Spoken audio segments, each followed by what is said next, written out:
Oi, Salira, tudo bem? Oi, Shaira, tudo bem? Pessoal, boa tarde, né? Bom bom início de noite. Vou chamar a nossa professora convidada de hoje, professora Carmel. Ela tá entrando. Oi, Dri, tudo bem? Olá, boa tarde. Olá, Carmelzinha, tudo bem? Tudo bom? Tudo Tudo bem jóia. com você, Isa? Tudo já. Faz tempo que eu não te vejo, né? A gente só conversa pro WhatsApp. Pois é, E aí, tá tudo bem? tudo em ordem. Então tá bom. Vamos lá, pessoal. Antes de iniciar a nossa live de hoje, que vai ser sobre ultrassom oftalmológico, gostaria de apresentar a professora Carmel. A professora Carmel, né, é formada em medicina veterinária, fez residência em imagem, né, em diagnóstico por imagem, mestrado, e está terminando o doutorado em diagnóstico por imagem. Carmel também é nossa docente, né, nossa palestrante convidada aqui na Carmel, na FATESA, desculpa. Está sempre nos apoiando, como a professora Chay, toda a equipe da professora Jaqueline sempre apoiando a gente aqui na FATESA, nos cursos de ultrassom e radiologia. Então, é um prazer, Carmel, ter você aqui, tá, com a gente. Obrigado pelo aceite do convite de imediato, quando a gente fez o convite para você, né, de fazer uma live. Então, passo a palavra para você, Carmel. Hoje nós vamos discutir sobre ultrassom oftalmológico. É um assunto muito delicado, poucas pessoas fazem ultrassom oftalmológico, né, Carmel? E não é Isso, tão simples de ser feito, né? Requer com muito treino e muita especialização. Certo? Então, certeza. Carmel, muito obrigada. Se tiver alguma coisa para falar também, antes de começar, pode falar. Eu que agradeço, Isa, o convite. É tão importante nesses dias, né, a gente promover esse conhecimento, não só para os alunos da FATESA, mas também aí divulgando esses cursos que a FATESA promove e também esse conhecimento nessa época que a gente tem que evitar ficar saindo de casa. Com certeza. Confinamento. Estamos num Big Brother. Obrigada. Eu gosto muito da ultrassonografia ocular. Eu acho que ela vem acrescentar muito para o oftalmo, já que ela é indicada nos casos onde eu tenho opacidade de meios, e aí o oftalmo ele não consegue fazer o exame de fundo de olho, então o diagnóstico muitas vezes ele é preciso e ele é definitivo só com a ultrassonografia ocular. Só que para a realização dela, até tem alguns alunos aí da pós que eu vi que estão entrando, tem um módulo inteiro, né, um final de semana inteiro que a gente fala sobre ultrassonografia ocular, para ver que ela não é tão simples assim. Ela exige uma curva de aprendizado, assim como as outras modalidades de ultrassonografia. Então, eu acho legal a gente falar, eu gosto de utilizar o termo ultrassonografia ocular ao invés de oftalmológica, porque a gente sabe que a oftalmologia ela é um estudo, né, das afecções do globo ocular e o tratamento. Então, quando eu falo de uma região em específico, eu gosto de falar que é ocular. Então, no nosso relatório ultrassonográfico, a gente coloca a ultrassonografia ocular e assim como a ultrassonografia abdominal, a torácica, eu vou ter que ter a descrição de todas as regiões e as alterações e ao final do meu relatório eu vou ter que ter a impressão diagnóstica de tudo aquilo que está causando ou uma cegueira, ou uma dor, um lacrimejamento naquele animal. Então, para iniciar, quando que eu vou indicar um ultrassom ocular? Que eu vejo que tem muita resistência, principalmente dos clínicos, porque os oftalmologistas, eles já vão para uma parte mais específica.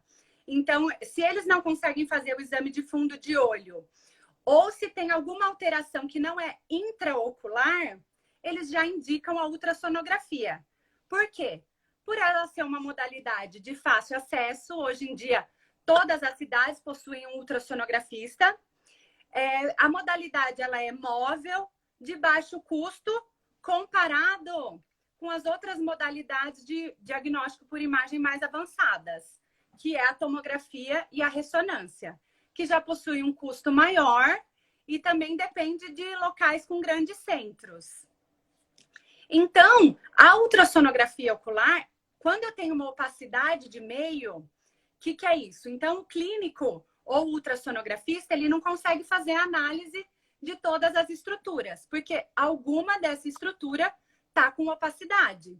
Então, se eu tenho ifema ou hipópio, que é pus ou sangue, na câmara anterior, tudo que tiver posterior a ela, eu não vou conseguir avaliar. E através do ultrassom, eu consigo avaliar todas essas estruturas. Se eu tiver uma catarata, eu também não vou conseguir avaliar porque eu tenho opacidade da lente, degeneração do vítreo. Então, a gente vai conseguir avaliar ultrassonograficamente não só as estruturas intraoculares, como as estruturas extraoculares, por exemplo, o espaço retrobulbar, o arcabouço ósseo. Muitas vezes eu consigo definir se ele tem alguma área que sugere lise, porque o raio-x, que é outra modalidade mais simples de imagem que a gente tem acesso, que é mais acessível, na verdade, não que ela seja mais simples, ela é mais acessível, é o ultrassom e o raio-x. O raio-x, eu não vou conseguir avaliar nada de tecidos moles, não vou conseguir avaliar o globo ocular. A única coisa que eu vou conseguir avaliar é o arcabouço ósseo, se tem lise, se tem alguma neoplasia, mas a estrutura ocular eu não vou conseguir avaliar nada. Então, o ultrassom, ele vem como um método de diagnóstico mais preciso do que essa outra modalidade de imagem mais acessível. Então, todas essas alterações, eu tenho que pensar no quê? O arcabouço ósseo, que engloba esse globo ocular, que é a órbita, ele é formado de várias estruturas ósseas, mas nos cães, diferente dos humanos, eles têm um espaçamento. Esse espaçamento é logo acima do arco zigomático e eu consigo entrar com a minha probe ultrassonográfica e fazer uma boa análise de toda essa estrutura retrobulbar e muitas vezes da glândula zigomática também. Ô, Carmel, só uma pergunta que eu tenho. Qual transdutor, em qual frequência eu devo fazer? Você vai falar mais pra frente? Vou, mas eu já posso falar já. Então, o que eu tenho que pensar quando eu escolho qual transdutor eu vou escolher para determinado exame? Eu tenho que pensar se essa estrutura ela é superficial ou se é uma estrutura profunda. Porque a gente tem que lembrar que altas frequências vão me dar melhor detalhamento e eu vou conseguir avaliar superfícies mais superficiais. Se eu utilizar frequências menores, eu tenho maior profundidade de onda. Então, no caso do bulbo ocular, ele é uma estrutura muito superficial. E eu quero ver com melhor detalhamento. Então, o que eu vou fazer? Eu vou utilizar o meu transdutor de maior frequência. O que eu observo muito nos clínicos, nos ultrassonografistas? A gente compra um ultrassom que é para fazer diversos exames. Então, a gente compra duas probes, porque são geralmente de alto custo, para fazer diversos exames. Então, aquela probe que eu uso no abdominal, eu vou aproveitar ela também para fazer o ocular, por exemplo. Então, eu vou pôr na máxima frequência, que são geralmente as lineares, vou chegar aí a 13 MHz, para eu conseguir um melhor detalhamento. Qual é a outra modalidade que eu tenho que seria maravilhoso se a gente fosse mais acessível? É a UBM, que eu consigo frequências muito superiores, por exemplo, 35, 50 MHz. E eu avalio essas estruturas quase que microscopicamente. Então, eu consigo avaliar a córnea, eu consigo avaliar o corpo ciliar.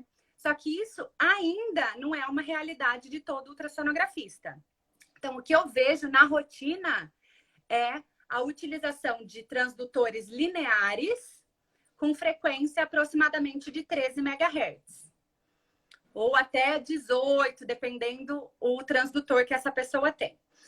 E o que vale ressaltar também é que, como a gente utiliza o mesmo transdutor para diversas modalidades, eu tenho que pensar na higiene desse transdutor.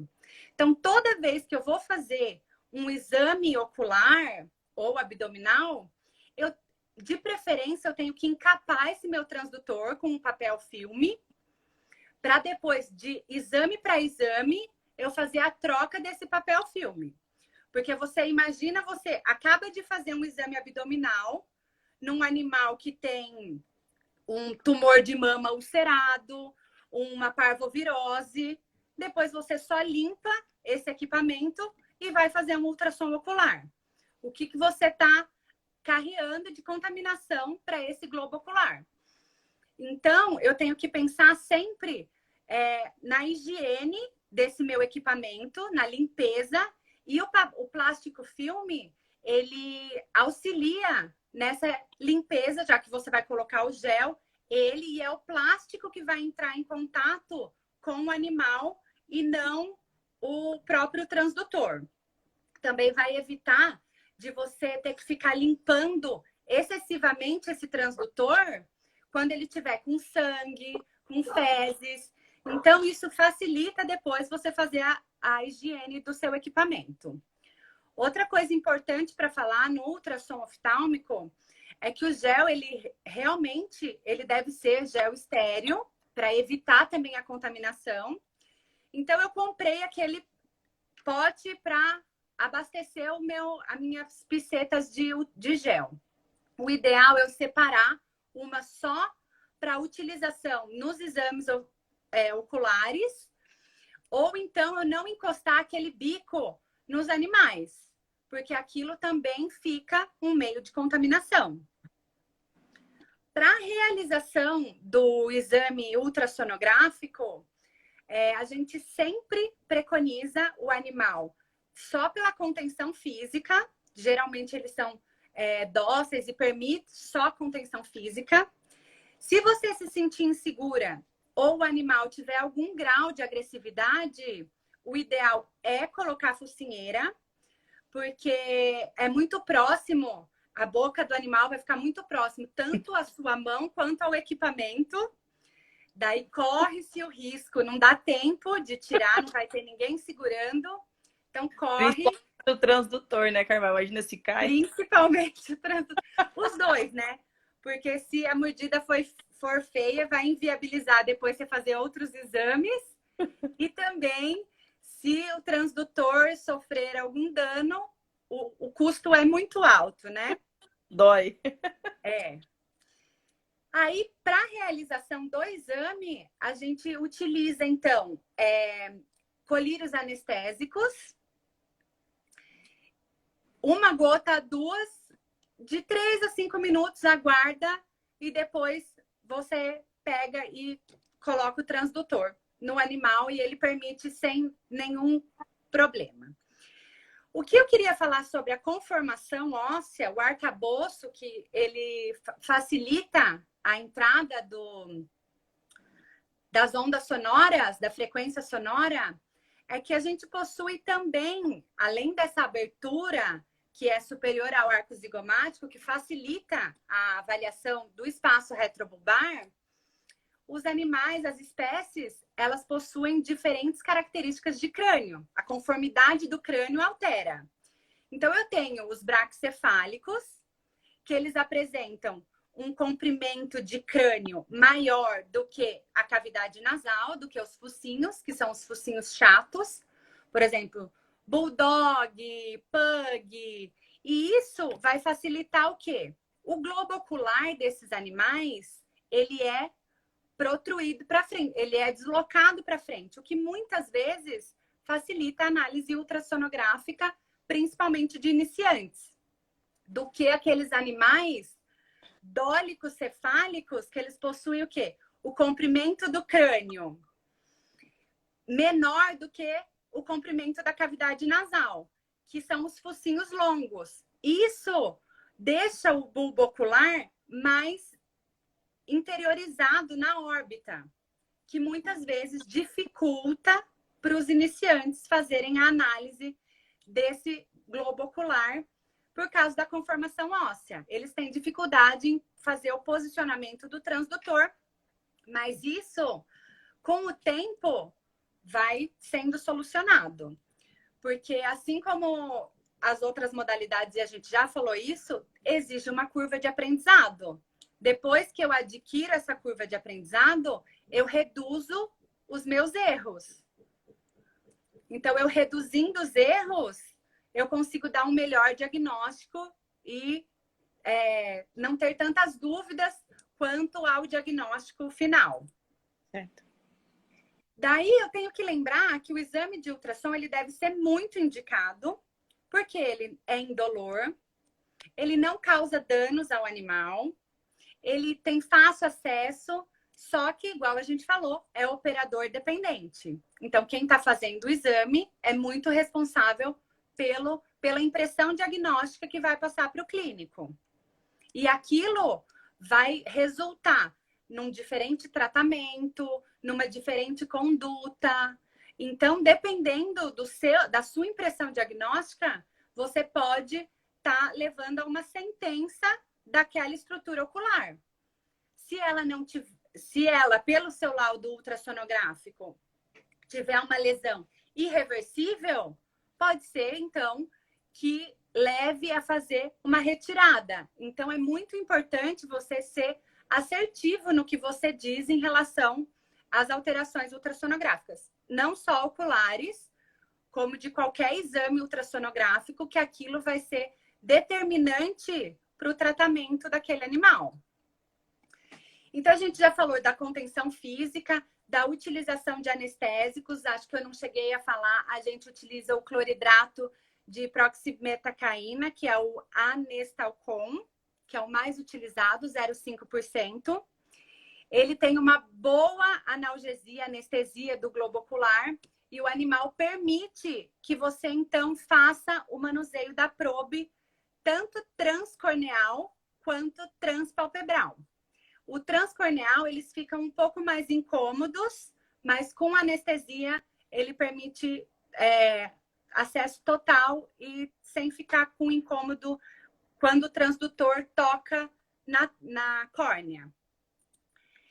Quando que eu vou utilizar, então, esses transdutor? Quando eu vou utilizar o meu transdutor direto na córnea, que são os transcorneais, ou quando eu vou utilizar ele direto na pálpebra, que são os transpalpebrais. O melhor método, depende, claro, de cada pessoa, mas eu acho que é o transcorneal. Por quê? Você retira todo o artefato da pálpebra, que é aquele que tem presença de pelos. Muitas vezes você tem que fazer um bolsão de gel para você ter um acesso melhor. E você perde um pouco o manuseio, a identificação da córnea e acaba fazendo uma pressão maior sem intenção quando você está sobre a pálpebra. E isso vai gerar, então, uma deformidade da córnea, vai gerar uma deformidade da câmara anterior, que pode alterar suas medidas futuramente. Então, o transcorneal é o melhor, pois ele não tem artefatos, ele facilita a análise da córnea e da câmara anterior. Só que as desvantagens dele você vai ter que ter alguém te auxiliando a fazer esse exame, já que você vai ter que manter as pálpebras desse animal abertas. Muitas vezes não é a realidade dos exames que a gente faz em particular, que vem o proprietário e ele não consegue nem segurar o animal, quem dirá segurar o animal e abrir as pálpebras. Então já torna isso inviável, nem sempre é do jeito que a gente quer. E quando eu não vou ter opção e eu vou ter que fazer o exame transpalpebral, é quando eu tenho alguma úlcera de córnea. Então, é muito importante, tanto o oftalmologista ou o clínico, eles trazerem essa informação na requisição ultrassonográfica se o animal tem ou não úlcera de córnea. Porque a gente sabe, já tem estudos que referem que o atrito, por mais que ele seja pequeno, do transdutor com a córnea, ele pode piorar clinicamente esses animais com úlceras de córnea. Então, o ideal é vir no pedido, já na solicitação, se o animal possui ou não úlcera de córnea. Outra alteração que eu não vou poder fazer o exame transcorneal e vou ter que utilizar o transpalpebral. Quando esse animal foi submetido a alguma cirurgia e ainda tem alguns pontos, ou então ele está com flap de terceira pálpebra, que aí não vai ter como eu fazer direto na córnea, pois a terceira pálpebra está suturada por cima desse bulbo ocular. Quando eu tenho suspeita de trauma ocular, que também pode ter alguma lesão e eu piore essa lesão utilizando o ultrassom, a probe direto na córnea. Os animais filhotes que estão com os olhos ainda fechados, lógico que eu não vou conseguir abrir e não devo fazer isso. E todas essas alterações, então, vão ser determinantes para a gente saber que tipo de exame a gente vai utilizar, se é o transpalpebral ou se é o transcorneal. E outra dúvida que sempre me perguntam é se é feita a tricotomia da pálpebra para a realização do exame. Não, não é feita a tricotomia da pálpebra. A gente utiliza bastante gel, faz aqueles bolsões de gel, até para não fazer a pressão excessiva nesse bulbo ocular e conseguir identificar melhor. Então, ninguém aqui vai sair fazendo tricotomia de pálpebra. Outra coisa são os traumas perfurantes. Então, se eu tenho um trauma que tem uma perfuração de globo ocular, já é um contraindicado eu fazer o exame nesse animal. Por quê? Quando eu vou fazer um exame em um globo ocular que tem perfuração, eu posso exercer uma pressão e isso facilitar o extravasamento, tanto do humor aquoso quanto do humor vítreo, e esse animal perder a visão por causa de um exame. Então, nesses casos, é contraindicado a utilização do exame ultrassonográfico em traumas pérfuro-cortantes. Outra coisa que é muito importante, não só no ultrassom ocular, como no ultrassom abdominal também, é a utilização do marcador da probe. Por quê? Mas no ocular ele é fundamental. Porque eu tenho que saber a localização dessa lesão, quando eu for detalhar ela melhor. Então, eu tenho, como é um globo, um bulbo ocular, eu não consigo identificar igual eu identifico, por exemplo, nos exames abdominais, provavelmente aqui é caudal, provavelmente aqui é cranial. Eu tenho que utilizar o meu marcador de forma correta. E como que eu vou utilizar esse marcador? Isso é determinante de ultrassonografista para ultrassonografista, mas a maioria preconiza utilizar o marcador da probe para a região medial ou nasal, lacrimal, cada um define de uma forma. Eu gosto de colocar lacrimal. Então, tudo que tiver com o meu marcador vai ser medial, nesse corte dorsal. Quando eu fizer o corte transversal, o meu marcador vai estar em região superior. Então, no globo ocular, eu vou definir todas as regiões, que é medial, ou nasal, ou lacrimal, tanto faz. Aqui a região temporal, ou lateral. Aqui superior e aqui inferior. Para quando eu determinar uma lesão, eu descrever no meu laudo ultrassonográfico qual é a localização dessa lesão. Para eu saber certinho e para o clínico conseguir identificar se é aquela alteração que ele visualizou ou não. O que a gente vai avaliar num bulbo ocular, então, com o ultrassom? As estruturas intraoculares, que são elas: a córnea, a câmara anterior, a lente, câmara vítrea, a retina, o disco óptico, tudo isso são estruturas intraoculares que eu vou conseguir identificar e depois, mais para frente, a gente vai falar um pouco de cada uma delas. E o que eu vou fazer, então, no modo B, para análise dessas estruturas? Então, primeiro a gente vai fazer a biometria, que é a mensuração do comprimento desse bulbo ocular. Então, eu vou fazer a biometria total, que é a biometria axial. Ela se inicia no início da córnea e vai até a região posterior da câmara vítrea. Então, isso é um total de qual tamanho, qual comprimento o meu bulbo ocular possui. Depois eu vou fazer o tamanho separadamente da câmara anterior, da lente e da câmara vítrea, para eu saber se alguma delas está alterada. E eu vou avaliar, além das estruturas intraoculares, eu vou avaliar as estruturas retrobulbares, que são elas, a musculatura, o nervo óptico, a gordura que circunda essa região orbitária. Tudo isso pode ter alteração. E para eu saber, depois, com a experiência, você vai ver que quando você faz o ultrassom, você já consegue identificar se essa câmara anterior está aumentada, se essa câmara vítrea está aumentada. Mas você sempre vai ter que fazer a análise de toda a biometria. Tem diversos estudos que já demonstram o tamanho dessas estruturas e elas variam também conforme a conformação do crânio, que são os braquicefálicos, mesocefálicos, dólico, também altera em relação a cães e gatos, mas numa média geral, os cães, eles vão ter o diâmetro total. Na oftalmo, a gente costuma muito utilizar as medidas em milímetros do que em centímetros, que é utilizado para ultrassonografia abdominal e outras estruturas. Então, os trabalhos, os artigos publicados na área de oftalmologia, eles sempre referem essas estruturas como medidas em milímetros.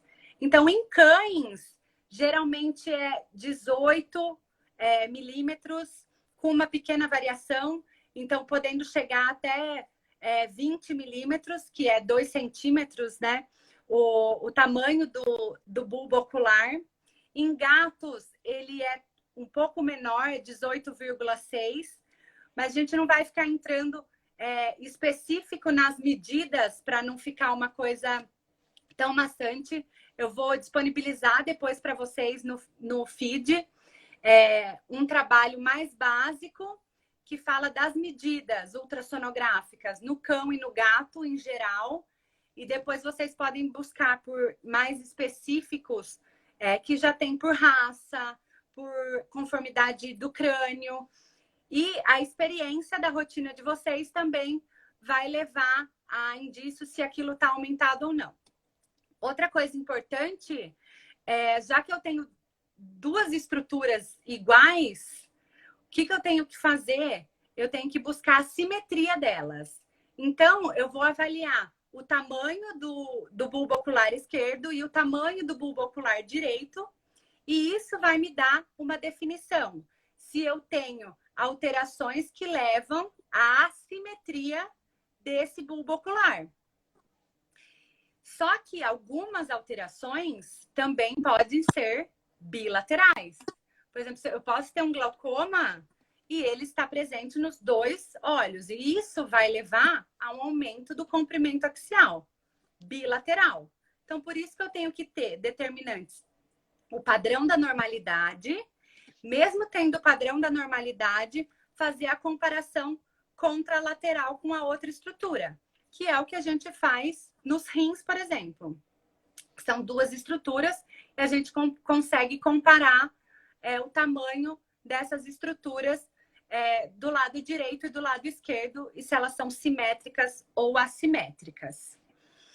Então, isso tudo que a gente vem falando é a análise dessas estruturas ao modo B, que é o modo brilho do ultrassom.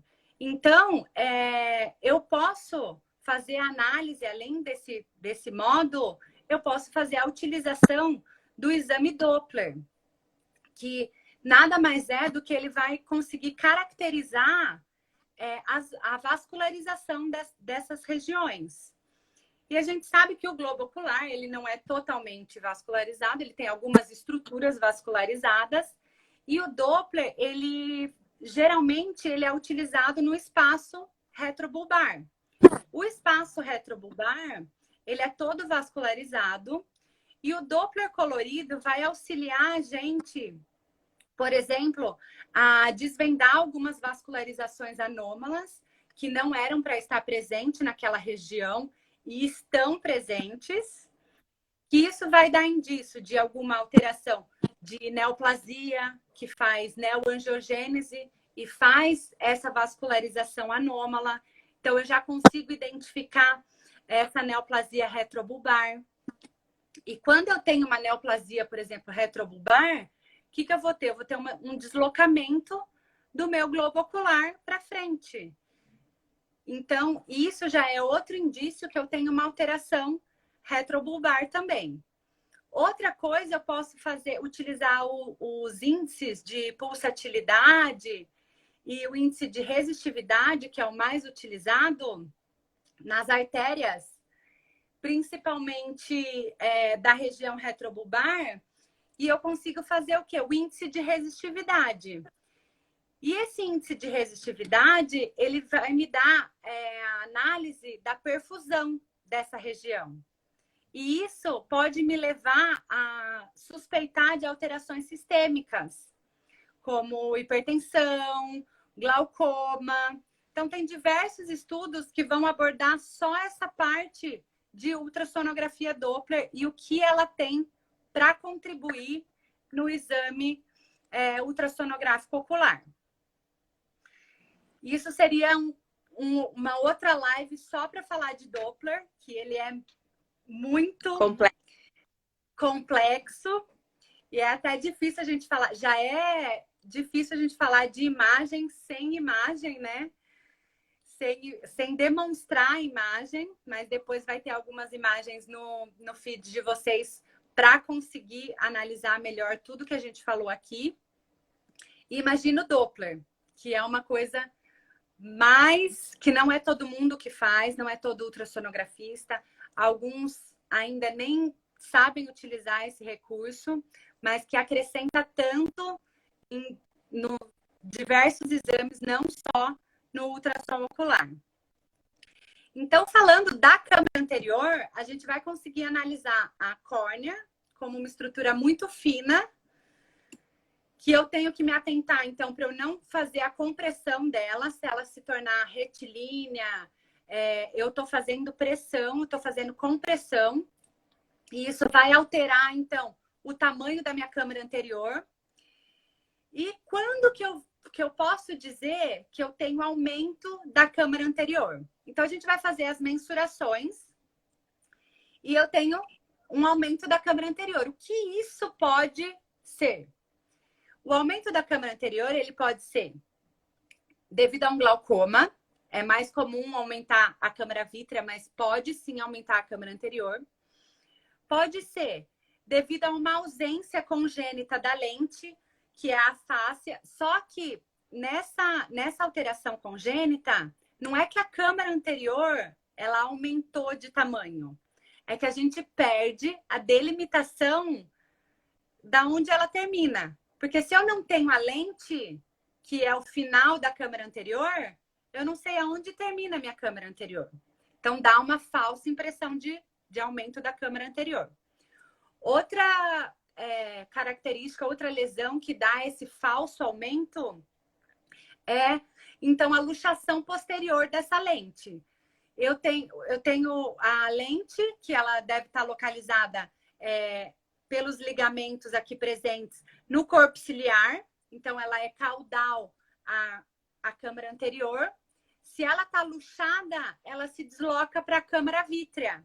E eu também perco a delimitação do final da câmara anterior, que sugere um aumento.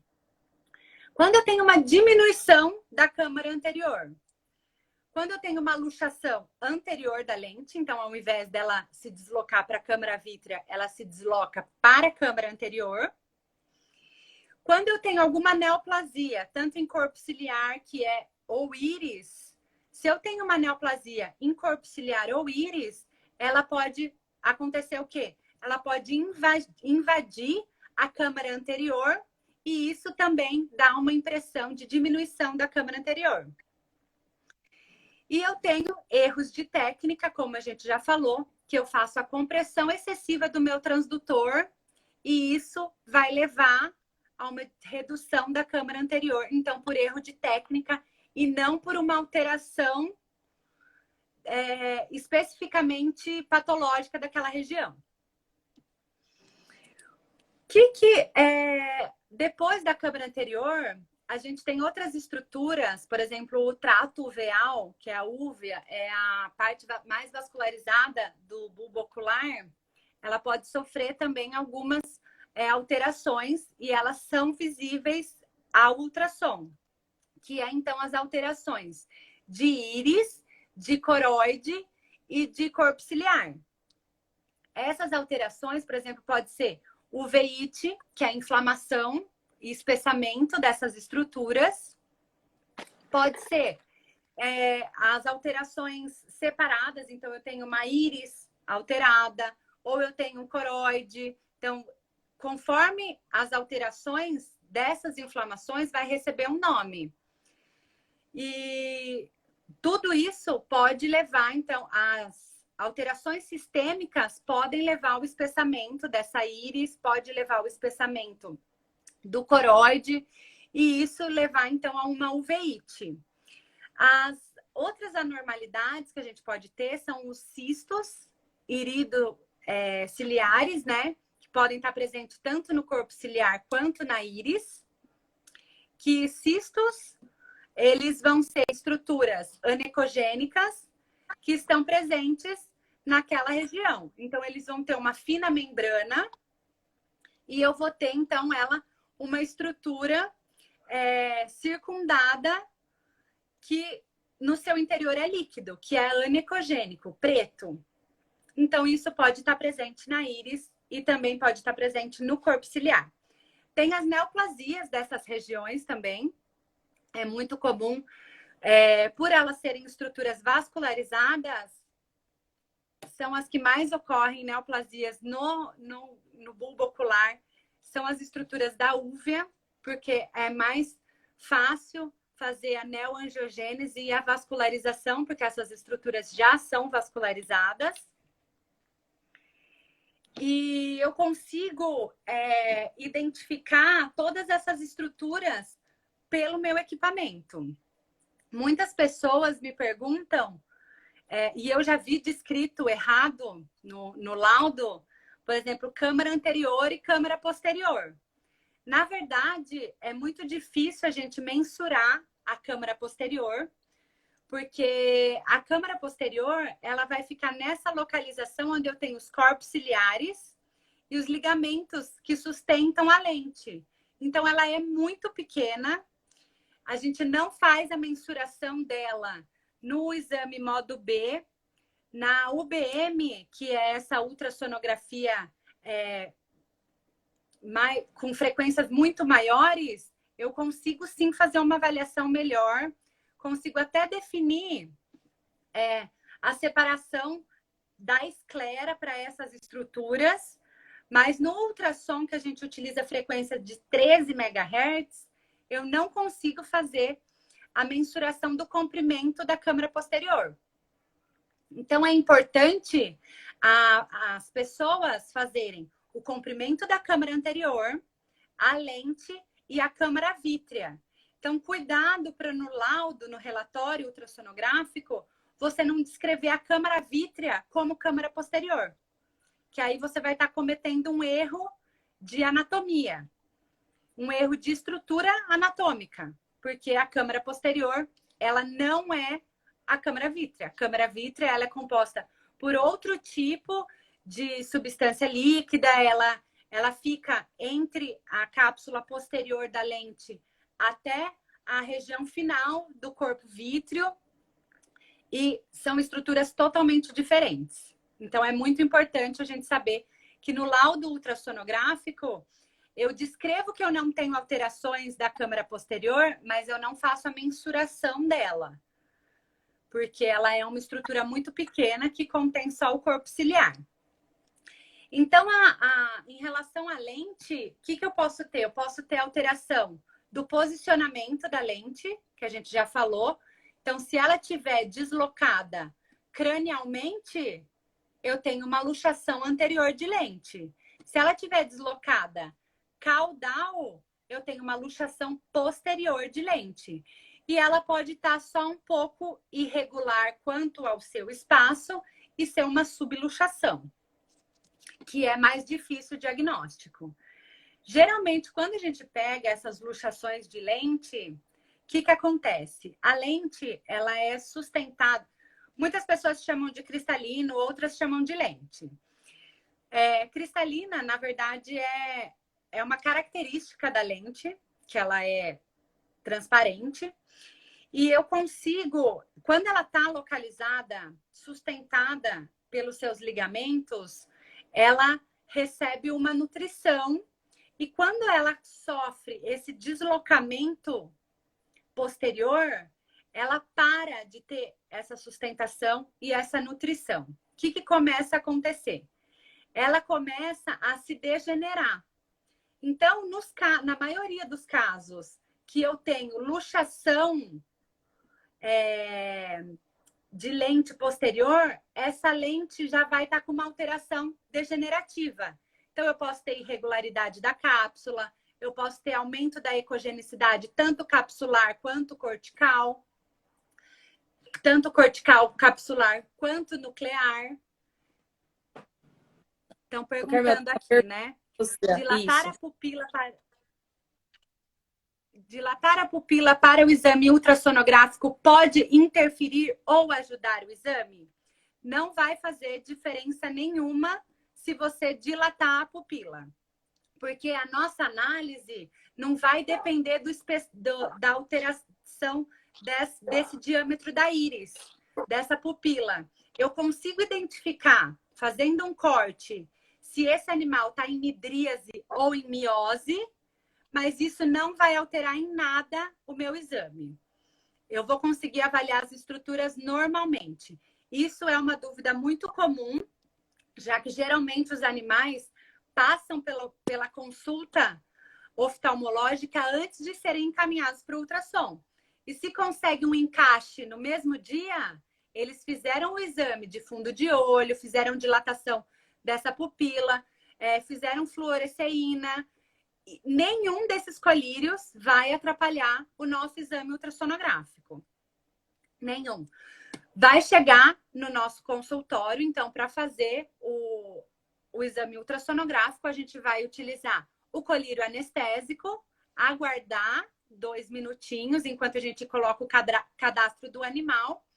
E aí sim, só para tirar o incômodo, mas não vai alterar nenhum dos colírios que foram feitos anteriormente ao exame.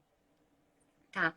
Então, as alterações ainda da lente, quando eu tenho essa luxação, essa lente que não está mais no local, eu já vou começar a ter uma catarata dela, porque ela não vai ser mais nutrida.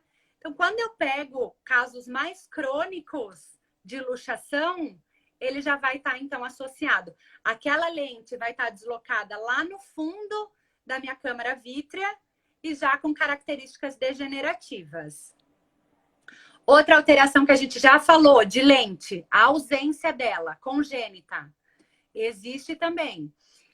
O que eu tenho que me atender é a não colocar no meu laudo, eu coloco no meu laudo a ausência, por exemplo, de lente.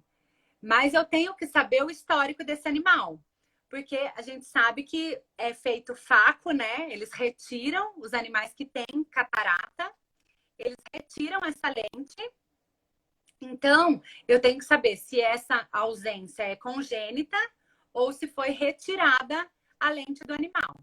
Outra diferença é que muitas vezes, quando eles fazem a facoemulsificação, que é a retirada desse conteúdo da lente, eles deixam a cápsula posterior da lente. Então, não vou ter o conteúdo, não vou ter a cápsula anterior, mas eu vou continuar apresentando uma linha hiperecogênica entre a região final da lente até a região posterior do vítreo. Então, eu vou ter essa linha hiperecogênica. Outra coisa são as alterações degenerativas, que não só quando acontece a luxação, mas também quando eu tenho alterações de senilidade, ou então alterações endócrinas, por exemplo, diabetes, eu posso ter a catarata, que a catarata nada mais é do que a opacificação dessa lente. Então, eu tenho, pode ser cortical, pode ser nuclear. Eu vou ter um aumento da ecogenicidade. E aí, se ela for por completo, o clínico já não vai mais conseguir fazer o exame de fundo de olho, porque naquela região vai estar uma opacificação, não vai permitir que passe a luz para ele conseguir fazer uma análise da retina e da câmara vítrea. Então, isso também vai ser uma indicação para o exame ultrassonográfico. E eu posso fazer o acompanhamento dessa catarata. Se ela está só na região cortical, se ela já acomete a lesão, a região nuclear, ela pode ser uma alteração congênita também, né? Animais jovens podem sim apresentar catarata e não ser só uma característica de senilidade. E outras afecções, como trauma, processo inflamatório, tudo isso pode levar a uma degeneração da lente e essa degeneração ser, então, uma catarata. E quando a gente vai fazer, é importante a análise ultrassonográfica, que eu consigo definir para o clínico se é capaz de fazer uma cirurgia, de fazer uma FACO, uma retirada dessa lente ou não.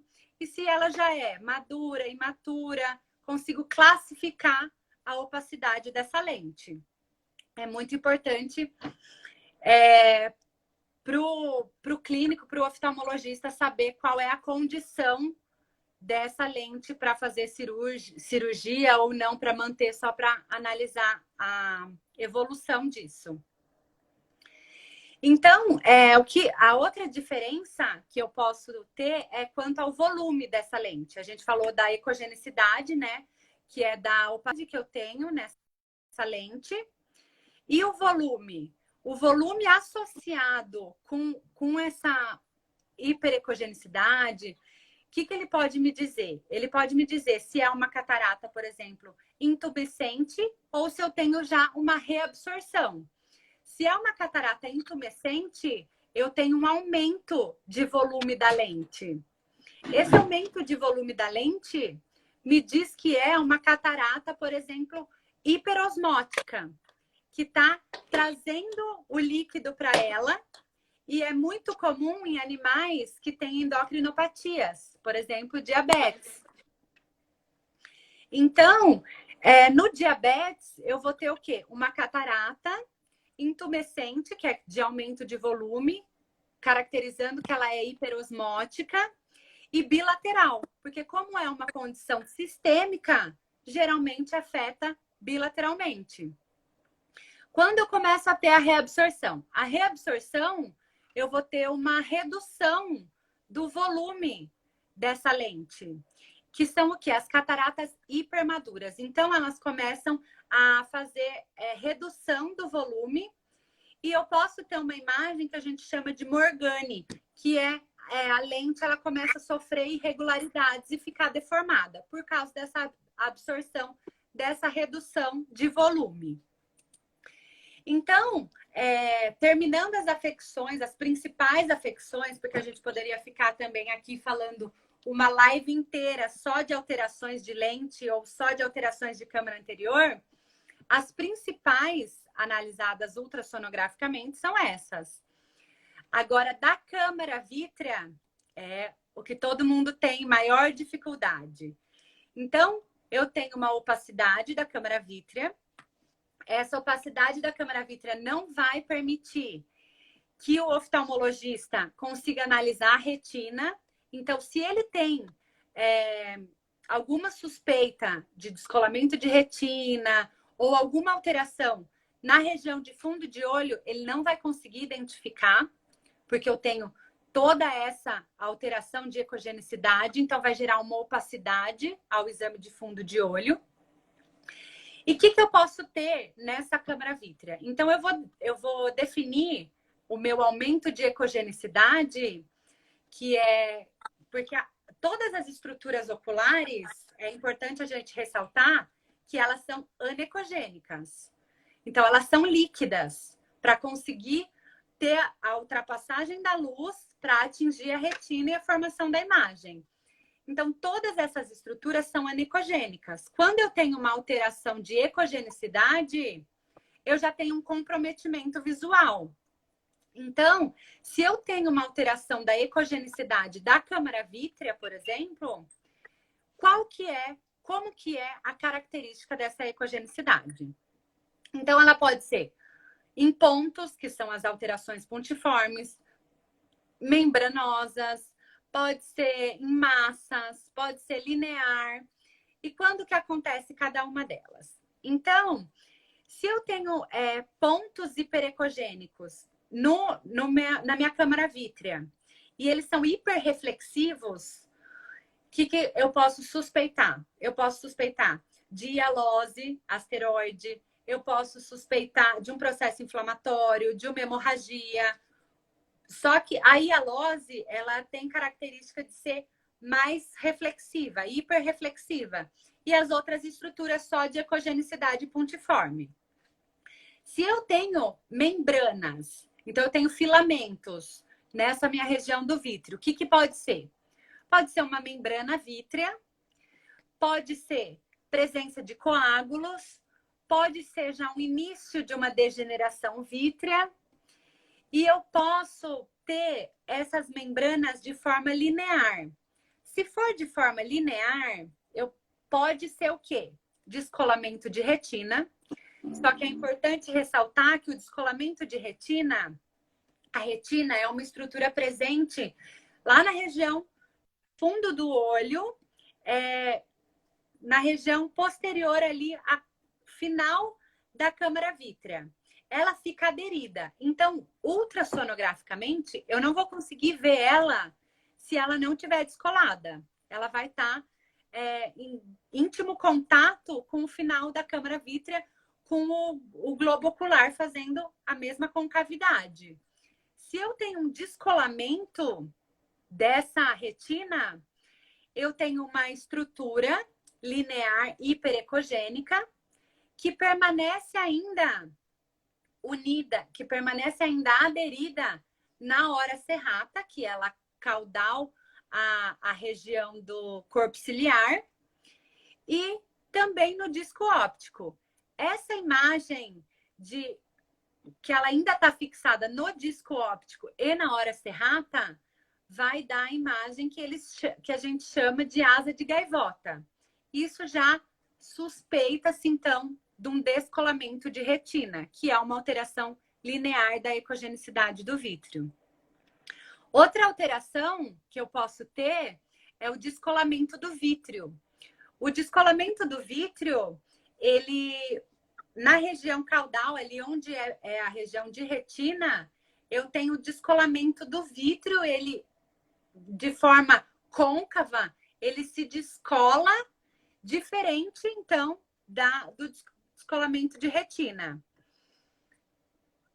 Ó, estão perguntando assim, ó, essa hiperecogenicidade linear poderia também ser persistência da artéria hialoide? Pode sim. Uma das alterações lineares é a persistência da artéria hialoide. A diferença é que eu vou ter diferença dela, por exemplo, para o descolamento de retina, é que a artéria hialoide, ela vai da região caudal da lente até o disco óptico.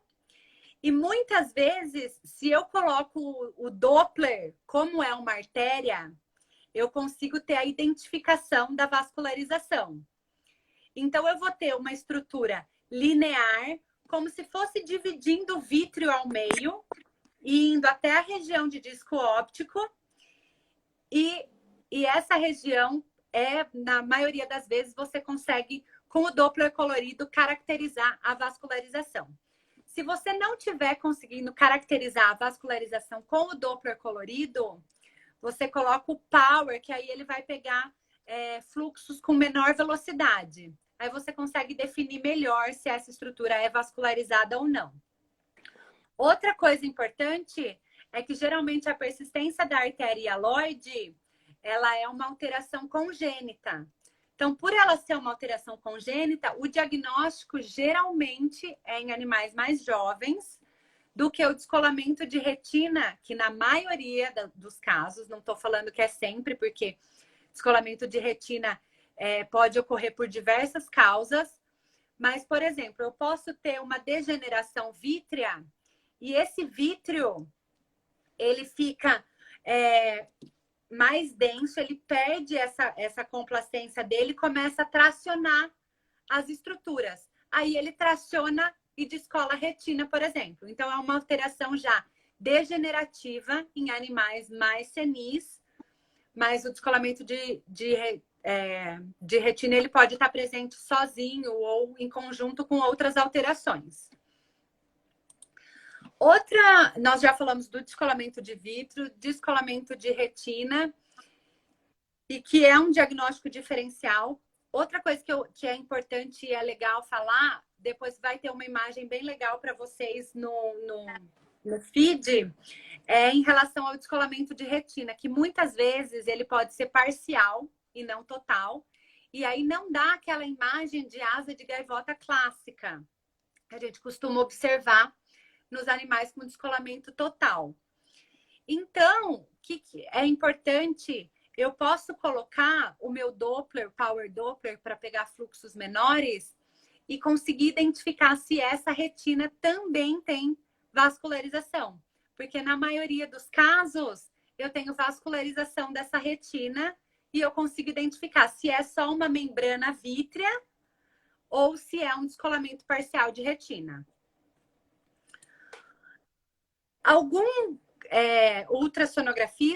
Os ultrassonografistas, eles têm também que saber algumas nomenclaturas para eu saber dar um diagnóstico melhor. Então, aquele animal que chega com suspeita, se é uma buftalmia, se é uma exoftalmia, então eu tenho que conseguir saber o que são essas alterações, o que pode levar ao aumento ou diminuição dessas estruturas. Então, um animal chegou com suspeita, por exemplo, de buftalmia. O animal está com buftalmia. O que pode ser? A buftalmia, ela é o aumento do comprimento axial desse globo ocular. Então, pode ser, por exemplo, um caso de glaucoma. Mas eu vou descrever glaucoma na minha impressão diagnóstica. Eu só posso sugerir glaucoma quando eu fiz a tonometria desse bulbo ocular e eu consegui avaliar a pressão intraocular. Então, eu posso falar que é sugestivo, é aumento do comprimento axial do bulbo ocular, se é bilateral, se é unilateral, e que isso pode sim ser sugestivo de glaucoma, mas eu não posso colocar que é glaucoma, porque eu não fiz a pressão desse olho. Se esse animal chegou, por exemplo, com suspeita, ele tem exoftalmia. O que pode levar a uma exoftalmia? Que é o quê? A protrusão desse globo ocular. Então, eu posso ter alterações retrobulbares, como neoplasias, abscessos, alguma alteração retrobulbar que está empurrando esse globo ocular, exteriorizando esse globo ocular. Então, é importante no nosso... na requisição que o clínico ou oftalmologista manda, se esse animal é buftálmico, é noftálmico, quais alterações você tem. Se ele tem microftalmia, qual que é a diferença, então, da microftalmia e da endoftalmia, por exemplo? É a redução do volume, a microftalmia, que pode progredir, então, para uma physis bulbi, que é a atrofia desse globo ocular. Então, eu tenho que saber todas essas alterações para eu dar um diagnóstico melhor. Outra coisa, o proprietário, assim como nos outros exames, a gente pode fazer, enquanto espera ali fazer o efeito do colírio anestésico, a gente pode retirar algumas informações que eles omitem para o